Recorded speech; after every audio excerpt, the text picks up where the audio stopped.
When Emperor Taisho died on December 25, 1926, it marked the end of the Taisho era and his 24 years as emperor. As per tradition, the new era name is announced shortly after the previous emperor dies, and the era that followed Taisho was Showa. However, Showa wasn't the original choice. On the morning of December 25, 1926, shortly after Emperor Taisho died, the Tokyo Nichi-Nichi Shimbun rushed out a special edition proclaiming the new era name. That era? Kobun, using the characters for light and academia. The newspaper scored a massive scoop, announcing the new era name before anyone else, and other newspapers soon followed. However, at lunchtime that same day, the government officially announced the new era name, and that name wasn't Kobun. It was Showa. It said they were so upset at the newspaper announcing the era name before they did, that they changed it at the last minute, causing the newspaper to suffer a terrible disgrace. But is that what really happened? Japanese era names have been in use since 645 AD, and the idea was originally imported from China. In modern history, whenever an emperor dies, he posthumously takes on his era name, and a new era is announced for the next emperor, who will then take on his era name when he dies as well. For example, Emperor Taisho was born as Yoshihito, and was only called Taisho after death. The Taisho era was followed by the Showa era, which, as of this book's publication, is still the longest era name in the world, lasting from 1926 to 1989. When Emperor Showa, then known as Hirohito, took over, Japan was considered one of the strongest world powers, yet his reign saw the country go through numerous changes, including Japan's loss in World War II, which almost saw him removed from office, the country's struggle to rebuild, then its economic boom and rise to world power once again. The name Showa is synonymous with Japan pre-1990s, but it almost wasn't to be. According to the rumors, it was almost the Kobun era instead. As the urban legend goes, the Tokyo Nichi-Nichi Shimbun was quick off the mark once Emperor Taisho died, and was the first to announce that the next era name would be Kobun at 4 AM that day. This part of the legend is true. The newspaper did announce the new era name as Kobun, and was reportedly quite pleased with their scoop. This led to several other newspapers also putting out special editions with the new era name. A scoop of this size was what every newspaper was after, likely to put them ahead of the competition when it came to reader trust and confidence. However, at lunchtime that same day, when the government officially announced the new era name, it wasn't Kobun, but instead Showa. The Tokyo Nichi-Nichi Shimbun, it seemed, got it wrong.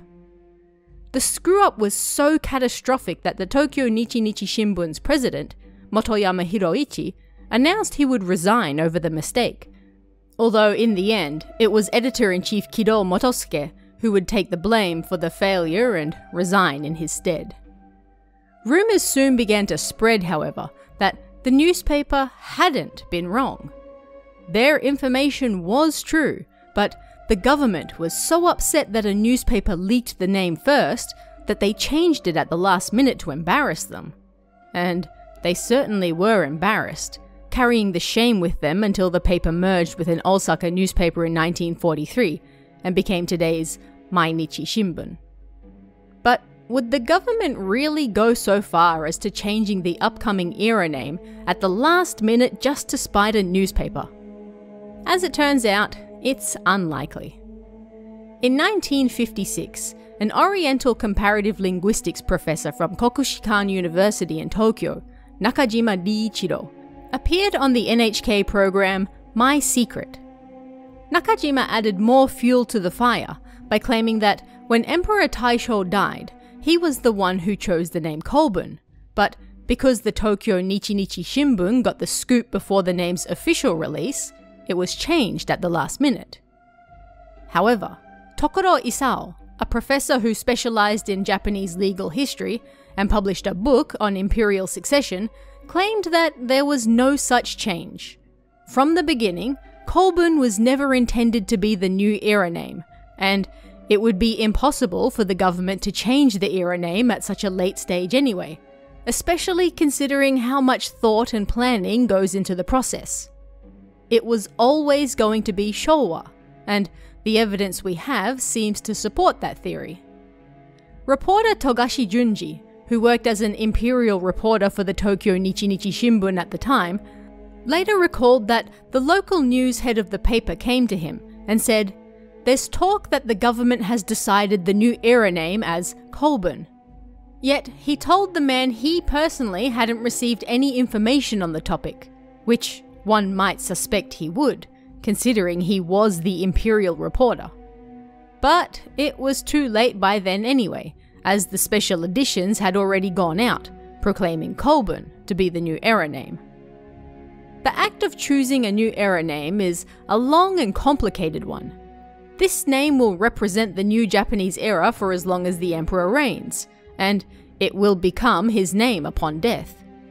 As such, numerous people are involved in crafting potential names, and then, finally, choosing what the new era will be. Ikki Kitokuro, then minister of the imperial household, drafted Yoshida Masuzo, a scholar of Chinese classics, to help come up with names. The cabinet also worked separately to this to come up with their own suggestions, drafting Kokubu Saito, a journalist and bureaucrat specializing in Chinese poetry, to help them. As such, the Department of the Imperial Household and the cabinet each separately came up with their own ideas for names. Kobun was nowhere to be found in the Department of the Imperial Household suggestions, yet it did exist in the cabinets. The department first came up with 10 suggestions, narrowed that down to 5 for the second round, and then finally 3 suggestions by the third round. Kobun never once featured in any of these. The cabinet submitted 5 suggestions, one of which was Kobun, and notably did not include Showa. In the end, Showa was chosen from the Department of Imperial Household suggestions, with Dowa and Genka being the next 2 unchosen candidates. Kobun was nowhere to be seen. It's believed that the cabinet's plan was leaked to someone, potentially a reporter from the Tokyo Nichi-Nichi Shimbun, and this reporter mistakenly believed that Kobun was actually the final name, not simply one of the suggestions the cabinet came up with, none of which made the final list anyway. Rather than taking the time to confirm whether this news was real or not, the newspaper decided to take the risk and published it as the new era name, when in fact, it was nothing more than a suggestion from the start. Their credibility took a massive beating, and the editor-in-chief lost his job over it. Interestingly, when Emperor Showa died in 1989, and it was time to announce the next era name, the Mainichi Shimbun, formerly the Tokyo Nichi-Nichi Shimbun, was eager to reclaim their honor, and this time be the first to announce the correct era name. Reporters from newspapers all over the country staked out scholars' homes, trying to get the scoop, and, as it turned out, in their January 7 evening edition, the Mainichi Shimbun announced the new era as Heisei. The chief cabinet secretary, Obuchi Keizo, officially announced the new era name at a press conference at 2:36 p.m. that day.